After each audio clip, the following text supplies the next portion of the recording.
지난 9월 3일에 보건복지부, 한국보건복지부에서 포럼이 있었는데요. 제1차 한일중 인구 포럼이었습니다. 그래서 이제 한국 학자, 일본 학자, 중국 학자가 나와서 인구에 대해서 그 인구 문제, 인구 감소 문제에 대해서 발표를 했는데, 특별히 이제 그때 한국과 일본의 결혼 정년기에 있는 청년들, 18세에서 34세에 있는 청년들에게 이제 질문을 했습니다. 배우자의 조건으로 어떤 조건으로 결혼할 것인가, 궁금하죠. 그래서 이제 그 조건을 각각 학자들이 이제 모아서 봤는데, 한국과 일본이 공통적으로 1위가 뭐였냐면 성격과 인성입니다. 그게 첫 번째 조건이었고, 근데 이제 2위부터 한국과 일본이 갈렸어요. 2위부터 한국 여성들은 배우자의 조건을 두 번째로 한 것이 직업입니다. 직업. 그러니까 이 사람이 얼마나 장래에 경제적으로 능력이 있느냐. 그런데 이제 일본에서는 두 번째가 가사, 육아의 능력의 자세. 우리랑 다르죠. 한국이랑은. 일본 사람들이, 청년들이. 참고로 이제 일본의 합계 출산율, 그러니까 지금 출산율이, 일본도 고령화 사회가 지났죠. 그럼에도 불구하고 1.2명이래요. 그래도 일본은. 근데 한국은 0.72명입니다. 그러니까 굉장히 심각하죠. 아마 OECD 국가에서 가장 최저일 거예요. 그 다음에 이제 세 번째 조건으로 뭐냐 이렇게 하니까, 한국은 이제 동일한 선상에서 경제력, 직업을 봤다면 세 번째는 경제력. 그런데 일본에서는 세 번째 조건이 일에 대한 이해와 협조라고 이렇게 조건을 이야기했습니다. 흥미로운 결과인데요. 개인적으로 제가 생각하기로는 일본이 좀 더 실제적이면서도 좀 바람직한 어떤 조건이 아닌가, 이런 생각을 했습니다. 우리가 어떤 일에 있어서 서로 이해하고 부부가 마음을 모아서 함께 돕는 것이, 우리가 부부 생활을 오래 하는 여러분도 경험하셨지만은 굉장히 그것이 어떤 면에서는 능력보다도, 한국 사람들은 능력을 중요시하는데 얼마나 부부가 서로 도우려고 하는가, 하나 되려고 하는가, 이걸 굉장히 일본 젊은이들이 중요하게 여기는 걸 보게 됩니다. 오늘 성경 말씀 속에 서로 돕고 있는 두 인물이 등장합니다. 그 예수님과 세례 요한인데요. 이분들의 마음이 하나가 되는 이 장면이 얼마나 은혜롭고, 또 그 장면이, 그 세례를 받는 장면 속에 그 의미가 무엇인가, 우리가 오늘 성경 속에서 말씀을 중심으로 살펴보려고 합니다. 오늘 성경 말씀은 우리가 다 읽은 것처럼 예수님의 그 세례를 받으시는 장면이거든요. 세례를 받으시는 장면인데, 예수님의 공생애, 그러니까 일반적인 삶을 살았던 게 30년 동안 갈릴리에서 나사렛에서 30년 동안 목수로서의 아버지 직업을 따라서 그 30년 동안의 기록은 많지 않아요. 그죠? 그리고 드디어 이제 공생애, 그러니까는 이제 3년 동안의 그 기간을 공생애라고 하죠. 예수님의 공생애를 처음 시작하는 공식적인 이 행사를 바로 세례로부터 시작을 하는 거예요. 그러니까 예수님이 친히 갈릴리 쪽에서 이제 세례 요한이 세례를 베풀던 요단강 쪽으로 내려오신 거죠. 세례라는 건 뭡니까? 세례라는 것은 죄인이 죄를 씻는 그런 예식, 정결례입니다. 일반적으로 유대인들은 이제 항아리에다가 물을 떠서 손을 씻으므로 그런 정결 예식을 행했는데, 특별하게 세례 요한은 그렇게 하지 않고 우리 그 성도들을 강으로 불러들여서 거기에서 이제 성경적으로 보면 침례죠, 침례. 물속에 푹 들어갔다가 나오는, 그걸 통해서 죄를 씻는 예식을 특별히 세례 요한은 하였습니다. 세례의 어떤 구약적인 기원을 보면 할례에서 학자들이 찾기도 합니다. 이스라엘의 선민 의식을 할 때 난지 8일 만에 할례를 행함으로 이방과 유대인, 나의 백성을 구별하는 예식을 하는데, 그와 같이 세례라는 것은 하나님의 거룩한 백성이 되었다는 예식, 입니다. 그런 의미에서 예수님이 세례를 받는 것이 뭐 마땅한 것이 너무 자연스러운 거 아닌가 이렇게 생각을 저도 했어요. 어렸을 때부터 이렇게 자라오면서 당연히 예수님도 세례 받아야지, 우리도 세례 받았으니까. 그런데 곰곰이 생각해 보면 사실 예수님은 세례를 받을 필요가 없는 분이에요. 왜냐하면 세례라는 것은 죄를 씻는 예식이기 때문에 죄인이 그 죄를 씻는다, 그런 의식인데 예수님은 죄를 씻어야 될 죄가 없으신 분이에요. 세례 요한도 예수님이 누구인지 하나님의 아들이라는 것을 알고 있었어요. 마태복음 오늘 읽었던 3장 14절에 보니까 세례 요한이 예수님이 자기에게 오는 것을, 세례를 받으러 오시는 것을 볼 때 예수님이, 요한이 말려 이르되 14절에 보니까 내가 당신에게서 세례를 받아야 할 터인데 오히려 거꾸로 당신이 내게로 오시나이까? 당신이 어떻게 저한테 세례를 받으러 오십니까? 이런 질문이죠. 요한은 처음에 예수님이 세례 받는 것을 말렸습니다. 죄 없으신 하나님의 아들이 자기에게 세례를 받는다는 것은 있을 수 없는 일이라고 세례 요한도 보았기 때문입니다. 오히려 요한은 거꾸로 죄인인 내가 죄가 없으신 하나님의 아들에게 세례를 받아야 마땅하다고 이렇게 고백을 합니다. 그런데 이어지는 말씀 속에서 예수님께서 대답하시기를 15절에 보니까 이제 허락하라. 내가 이와 같이 하여 모든 의를 이루는 것이 합당하니라. 예수님이 이런 말씀하세요. 극구 아마 말렸던 것 같아요, 세례 요한이. 그럼에도 불구하고 이제 허락하시오 하고 세례 요한에게 이야기를 합니다. 그리고 그 이유가 이렇게 하는 것이 모든 의를 이루는 것이다라고 예수님이 말하는 거예요. 여기서 말하는 모든 의라는 게 도대체 무엇인가? 우린 좀 묵상을 해볼 필요가 있습니다. 여기서 의라는 이제 헬라어 단어를 찾아보니까 디카이오시네라는 헬라어를 쓰는데요. 이것이 이제 단어의 의미가 하나님이 받으실 만한 조건, 의라는 단어가 그런 의미를 담고 있어요. 근데 이 의미를, 예수님의 모든 의를 이루는 것이다 라고 했을 때 그 의미를 우리가 이해하기 위해서는 이 단어가 어디에서 또 쓰여졌는가를 찾아봅니까? 마태복음 6장 33절에 산상수훈 가운데 예수님이 기도에 대한 교훈을 줄 때 말씀을 하셨어요. 6장 31절에 33절에 예수님이 산상수훈 가운데 이제 이렇게 말합니다. 그러므로 염려하여 이르기를 무엇을 먹을까, 무엇을 마실까, 무엇을 입을까 하지 말라. 이는 다 이방인들이 구하는 것이라. 너희 하늘 아버지께서 이 모든 것이 너에게 이 단어를 쓰고 있어요. 의를 구하라. 너희가 이제 그 앞에서는 까마귀 비유, 백합화 비유하면서 들의 백합화와 또 하늘의 공중에 나는 새를 봐라. 저거 누가 먹이지도 않고 입히지도 않는데도 하나님이 그렇게 입히고 먹이시는데 하물며 너희일까 보냐. 너희 영혼들 하나님이 얼마나 존귀하게 여기겠느냐. 걱정하지 말라는 거예요. 그 대신에 너희는 먼저, 물론 그것을 구하지 말라는 건 아니에요. 구하지 말라는 건 아니나 먼저 구해야 할 것이 있다. 그게 뭐냐? 하나님의 나라와 하나님의 의를 먼저 구하라. 이렇게 예수님이 말씀을 하고 있습니다. 자, 그렇게 볼 때 예수님께서 세례 요한에게 말씀하신 모든 의를 이룬다는 것은 바로 하나님의 뜻을 이룬다라는 의미로 우리는 이해할 수가 있어요. 예수님이 요한을 통해서 세례를 받는 것이 바로 하나님의 뜻이 이루어지는 것이다 라는 것이죠. 자, 그러면 하나님의 뜻이 무엇입니까? 세례를 받는데 하나님의 뜻이 이루어지는 게 세례를 받는 것이. 그럼 하나님의 뜻이 무엇인가? 그것은 바로 예수님이 왜 이 땅에 보내지셨는가를 이해하면 알 수가 있어요. 하나님의 구속의 계획은 이미 창세전에 하나님께서 계획하신 것입니다.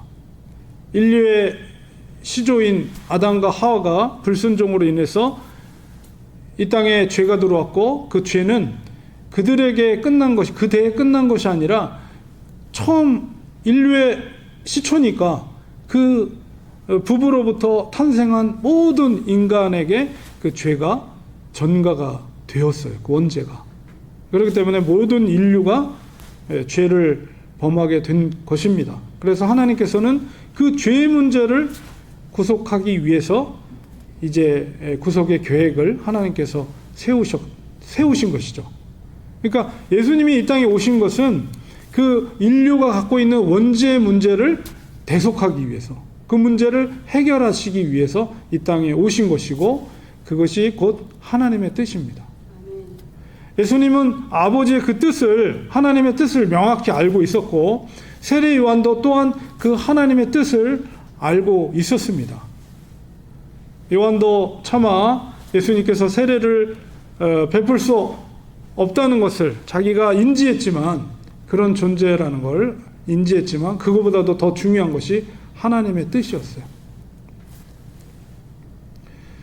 왜 하나님은 죄 없으신 예수님이 세례를 받도록 하셨을까?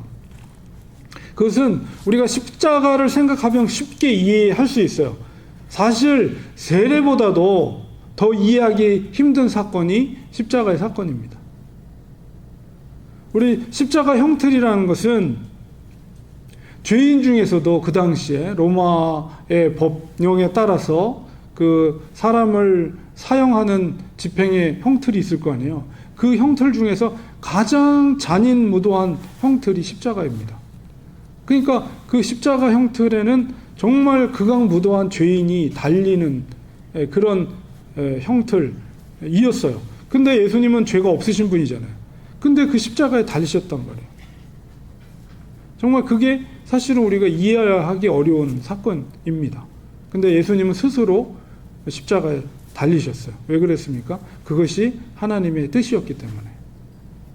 인간의 죄를 씻는 길은 대신 누군가가 죽어줘야 되는 거예요. 피 흘림이 없으면 죄 사함이 없다. 이게 율법이거든요. 그러니까 피 흘림이라는 것은, 성경의 피라는 것은 생명이에요. 피를 흘린다는 것은 누군가의 희생과 죽음이 있어야만이 어떤 죄에 대한 구속 혹은 죄 씻음이 가능하다는 뜻이죠. 인간의 죄를 씻을 수 있는 길은 대신 누군가가 죽어져야 되는데, 그 죽어져야 될 조건이 죄가 없는 사람이 죽어져야 돼요. 죄가 있는 사람이 죽으면 그건 효과가 없는 거죠. 죄가 없는 누군가가 대신 인간을 대신해서 죽어져야 한 거죠. 그래서 하나님께서 바로 아들을 보내신 겁니다. 사실 우리가 생각할 때 하나님은 전능하신 분이기 때문에 굳이 자기의 독생자 아들 그리스도를 십자가에 죽이지 않고도 인간의 그 원죄를 사할 수 있는 능력이 하나님께는 있어요. 내가 인간의 죄를 사하노라. 왜 그 권한이 없겠어요? 하나님께서 전능하신 분인데. 그럼에도 불구하고 아들을 십자가에 죽게 한 것은 하나님이 말씀하신 약속한 율법을 지키면서, 자기가 약속한, 모세를 통해서 약속한 피 흘림이 없으면 죄 사함이 없다는 그 율법의 말씀을 지키기 위해서 그런 방법을 쓰신 거예요. 모든 인류는 원죄에서 자유할 수 없는 존재였지만 하나님은 그래서 특별한 방법으로 예수님을 잉태케 하셨죠. 바로 성령으로 동정녀 마리아의 몸에 잉태케 하셔서 죄가 없는, 아담이 지은 죄를 전가되지 않는 유일하게 죄가 없는 인간으로 탄생하게 하신 것입니다. 죄를 대속할 수 있는 유일한 분은 오직 예수님밖에 없어요.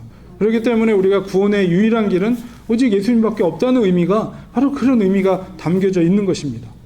우리가 이 십자가의 의미를 이해할 때 예수님께서 왜 세례를 받으셨는지를 이해할 수가 있습니다. 예수님의 공생애는 바로 십자가를 통한 구속의 삶이었어요. 그 3년이라는 것은 사실 여러 가지 사건들이 있었지만 결국 하나님의 구속의 계획은 그가 십자가에 매달려 죽는 거예요. 그걸 처음서부터, 세례를 받는 그 순간부터 그것이 시작이 되는 거예요. 그렇기 때문에 그 시작이 되는 첫 번째, 이 공생의 첫 번째 출발은 세례인데, 그 세례는 십자가와 동일한 의미를 가진 사건입니다. 그렇기 때문에 죄 없으신 하나님의 아들이 인간의 몸을 입고 왔고, 또한 죄인이 행하는 죄 씻음의 행위인 세례를 친히 받으심으로 인간과 동일한 모습으로 친히 겸손을 보여주신 것입니다.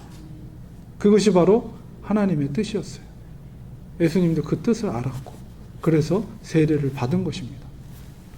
예수님은 공생의 처음부터 하나님의 뜻을 순종하여 겸손히 그 뜻을 받들어 순종하였습니다. 그 겸손의 본을 세례를 통해서 보여주신 거예요. 그리고 겸손의 사건 속에서 누가 함께한 거예요? 세례 요한이 함께 하였습니다. 예수님께서 오늘 읽은 말씀 속에서 3장 15절에 보니까 우리가 이렇게 말했어요. 우리가 이와 같이 하여, 이와 같이 한다는 것은 너가 나에게 세례를 베풀고 내가 세례를 받는 것이야. 우리가 이와 같이 하여 모든 의를, 하나님의 뜻을 이루는 것이 합당하다. 세례 요한은 예수님의 말씀에 겸손히 자기의 자아를 내려놓고 그 말씀 앞에 겸손해진 거예요. 그렇기 때문에 허락을 한 거죠. 그리고 순종한 것입니다. 예수님의 말씀에. 세례 현장 속에서 그 두 분의 겸손과 순종을 보게 됩니다. 먼저는 예수님의 순종과 겸손과 순종을 보고 또 세례 요한의 겸손과 순종을 보게 되는 거예요. 그래서 우리가 아버지의 뜻을 이렇게 해서 이루자. 하나님의 나라와 하나님의 뜻은 우리라는 공동체 연합을 통해서 이루어진다는 그 교훈을 우리가 여기서 얻게 됩니다. 너와 내가 하나의 마음으로 겸손히 하나님의 뜻을 순종하게 될 때 하나님은 기뻐하십니다. 또한 하나님의 뜻이 이루어지는 그 일에는 반드시 이렇게 겸손하게 순종하는 사람이 있다는 것을 우리는 마음에 새겨야 돼요. 하나님의 의를 한 마음으로 추구하고 그 뜻에 따라 겸손히 순종할 때 하나님의 기적이 이루어지는 것입니다. 오늘 3장 6절, 17절, 16절과 17절에 보니까 세례를 마치시고 그들이 물에서 이렇게 올라올 때 놀라운 광경의 모습이 나타났습니다. 그게 뭐냐면 하나님의 성령이 하늘이 열리고 하나님의 성령이 비둘기같이 내려왔다. 자기 위에, 예수님의 위에 임하심을 예수님이 보았습니다.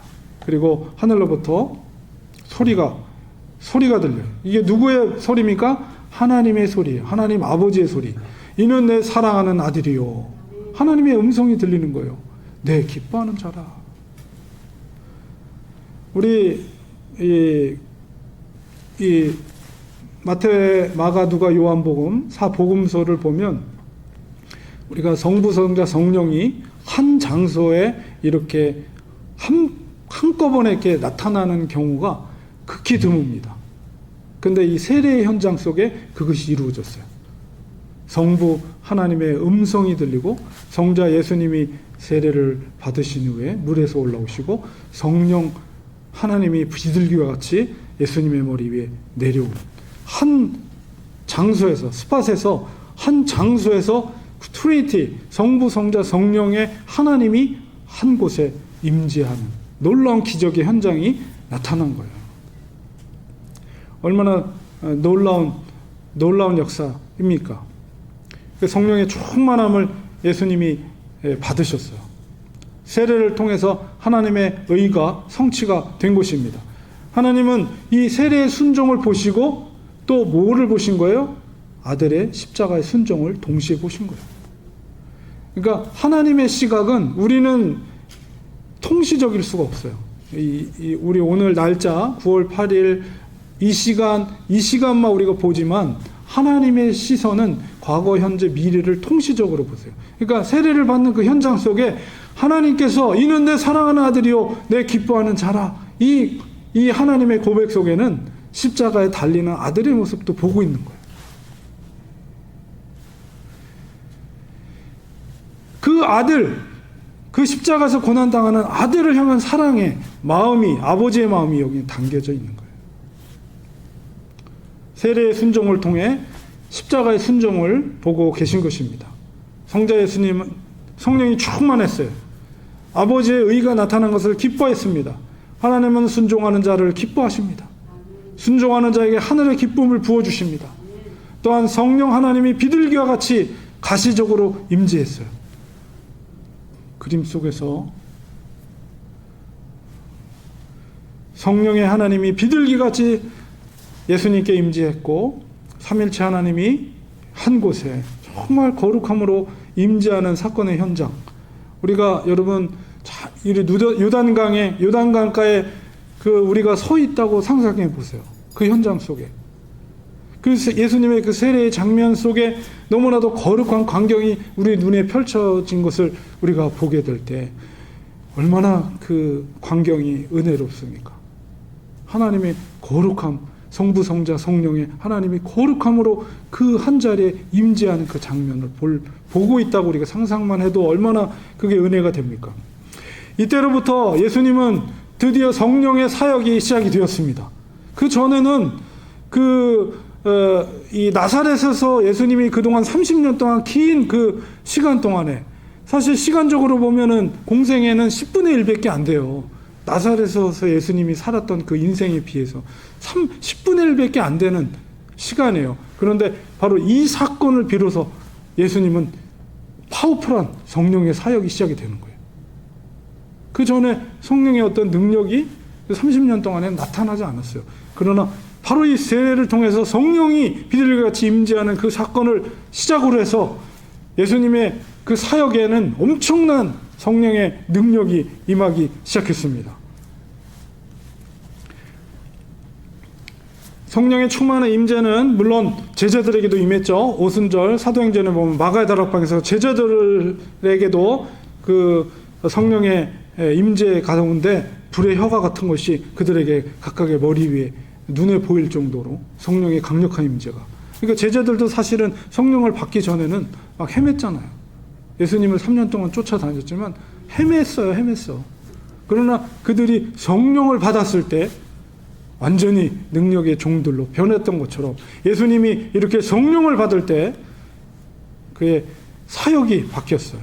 그 다음 이어지는 게 마귀를 성령에 이끌려서 광야에서 40년 동안 40일 동안 마귀의 시험을 받잖아요. 그것도 성령의 능력으로 마귀의 3가지 시험을 말씀으로 이겨내고 또 그뿐만 아니라 성령의 능력으로 각종 병자들을 낫게 하고 귀신을 쫓아내고 죽은 자를 살리고 파도를 광풍이 있는 바람을 잠잠케 하고 파도를 잠잠케 하고 또 하나님의 성령의 권능의 말씀의 능력의 말씀을 선포할 때 그 산상수훈에서 선포할 때 수많은 사람들이 그 말씀에 감화감동이 돼서 예수님을 쫓는 사람들이 생기게 됩니다. 바로 이 성령의 능력이에요. 제자들도 역시 마찬가지죠. 우리 사도행전에 보면 그 겁 많은 닭이 세 번 울 때 자기가 예수님을 저주하면서 스승을 저주했던 자기들 슬픔에 좌절하고 낭망하고 있을 때 그런 베드로가 어떻게 바뀌었습니까? 나는 은과 금은 내게 없지만 내 나사렛 예수 그리스도 이름으로 일어나 걸어라 할 때 성전 미문에 있던 안진뱅이가 벌떡 일어나며 춤을 추며 찬양하며 하나님을 찬미했던 그 모습을 우리 보잖아요. 뭐예요? 성령의 능력으로 베드로가 그렇게 사역을 했던 거예요. 모든 제자들이 오순절 성령 강림의 사건을 통해서 완전히 다른 사람으로 변화되었습니다.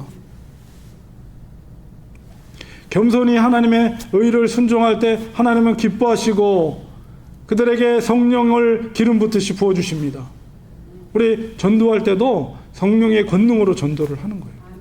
그럴 때 그 사건의 현장 속에 전도하는 현장 속에 놀라운 일들이 이루어집니다. 어제도 정말 무더운 날씨였지만 우리 이현호 목사와 땀을 삐질삐질 흘리면서 길거리에서 전도를 했어요.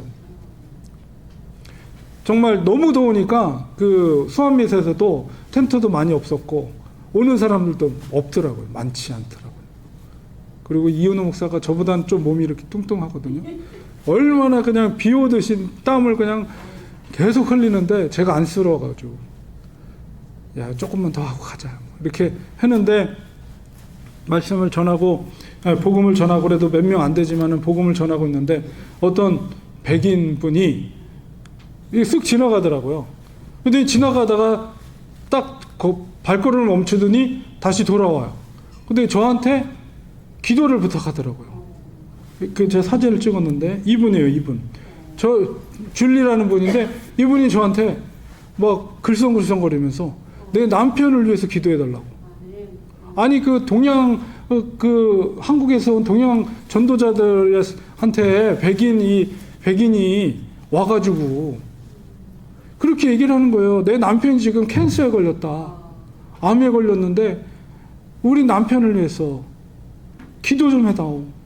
그렇게 부탁을 하는 거예요. 유진이라는 남편이었는데. 그래서 이현호 목사랑 저랑 이번에 손을 잡고 간절히 기도를 했습니다. 이현호 목사는 막 그냥 그 방언으로 막 기도하고, 저는 한국말로 했다가 영어로 했다가 또 방언으로만 하면은 못 알아듣잖아요. 그러니까 쟤는 최대한 이제 영어로 했죠. 저는 또 그래도 영어로 해야지 그래도 아니 저게 무슨 소린가 알아들을 거 아니에요. 그래서 뭐 영어로 하고 이은호 목사는 방언으로 막 기도하고, 그래서 막 기도하는데 성령의 뜨거움의 임재를 체험하고, 그분도 아마 느꼈을 거예요. 그러면서 막 눈물 글썽글썽 하더라고.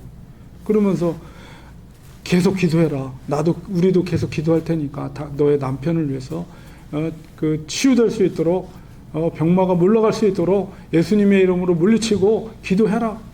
너무 고맙다고 그러면서 가더라고요.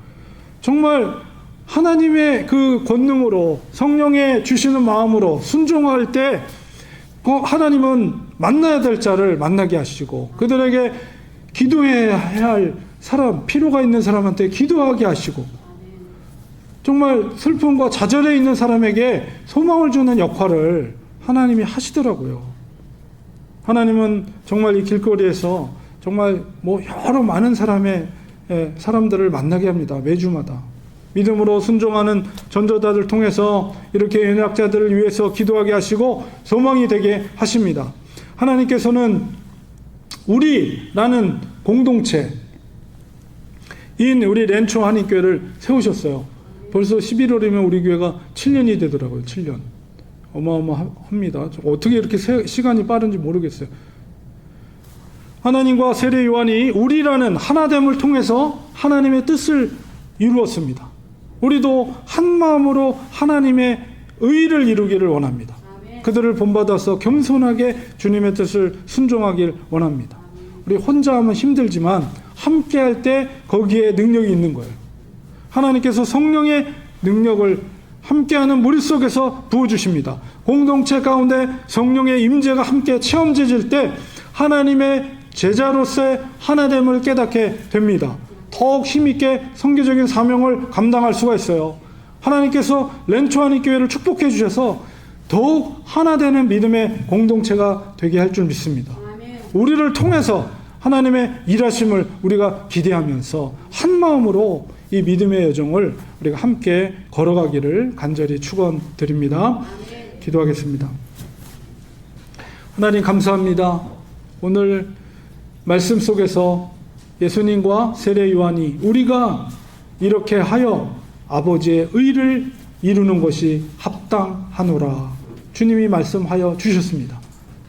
우리도 주님과 세례 요한의 그 겸손한 순종을 통해서 성령 충만함을 받게 하시고, 우리 렌초 한인교회가 하나님의 합당한 교회, 하나님이 우리 교회를 보시고 잘했다 충성된 종아, 아주 귀한 교회, 너를 통해서 내가 나의 뜻을 이루기를 원한다.